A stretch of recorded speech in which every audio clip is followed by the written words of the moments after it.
In this video I'm doing a review of the Nuuna or Nuuna, I'm not particularly sure how it is pronounced, N-U-U-N-A. You might have seen this one before. I saw a fair bit about it online and I was like, what's the hype about this notebook? I can see why. It does have a few key differences to most of your generic A5 hardcover dot grid, which we've all seen like a million times. This one is quite a bit different. It does come with a hefty price tag and it is also hard to find. So I'm in Australia, could not find it here. When I went to Europe and was in Germany, I finally found it, and that's because this is a German brand that manufactures it. So if you're having trouble finding it, that's probably why. You'll probably also have to pay for it in euros. So there's also the exchange rate to factor in. There's the details for you. It converted to, from memory, I think about $40 Australian for this notebook, which is not cheap. But, you know, it's made in Germany, not in China, so kind of to be expected. There was a few different cover designs to choose from. None of them were like boring. They actually had some interesting things on them, including this one, which is a map of Berlin. Have not been there, but I really do like the map, how it like looks on the page, on the cover, and it also wraps the whole way around onto the spine and the back. So when you've got this on your bookcase, it's actually something interesting to look at, not just a boring solid cover. The cover is also a bit different in that it's flexible.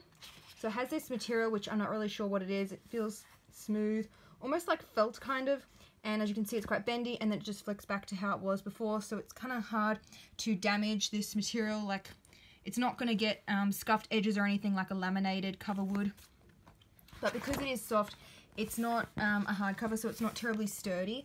So the pages at the front especially do want to just close on their own. Like, the weight of the cover is not enough to hold the pages open. They sort of just close, as you can see. So you will need like a butterfly clip or something heavy to hold those first few pages open as you use them. At the front here, you'll see there is no index, contents, keys, any other sort of reference pages. It just goes straight into the dot grid. We do have numbered pages, very tiny little page number in the corner there. You get a lot of pages though, if this ever wants to focus. There's more than 100, what have we got, about 160. Which is quite generous. The dot grid is also different, as you've probably seen.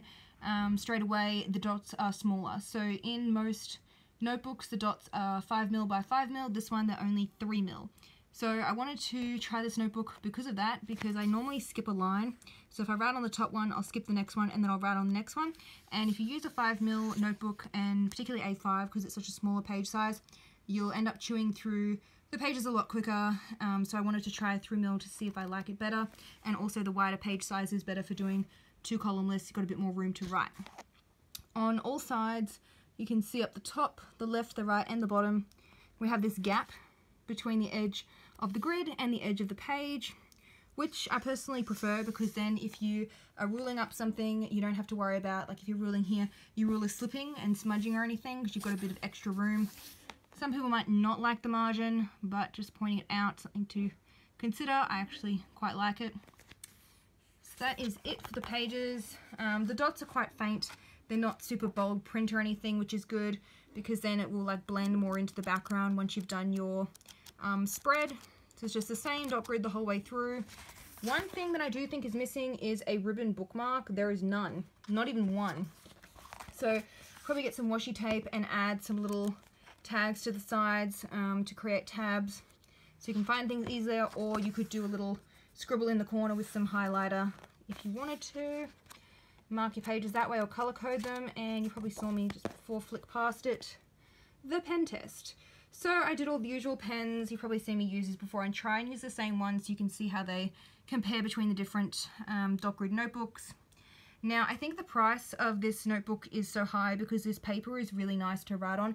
It's really smooth, and just the pens just like glide straight across the pages, and especially fine liners, they seem to work really well with this paper.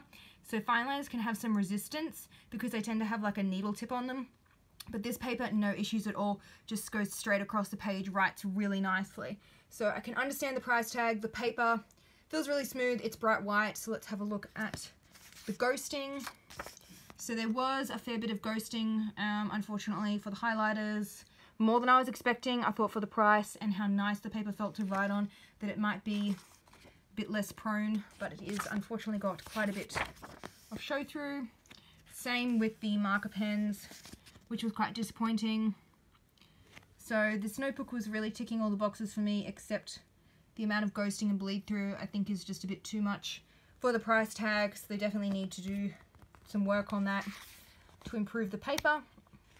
At the back here, there is no pocket folder, it's just that same cover again, and as you can see when you're at the back, the pages tend to want to close on their own a bit. You can turn the notebook over and then fold them back a bit like this and break the spine. Just grab that again, and then they're more likely to lay flat. And then if you go to another spot in the book, they're laying pretty much flat.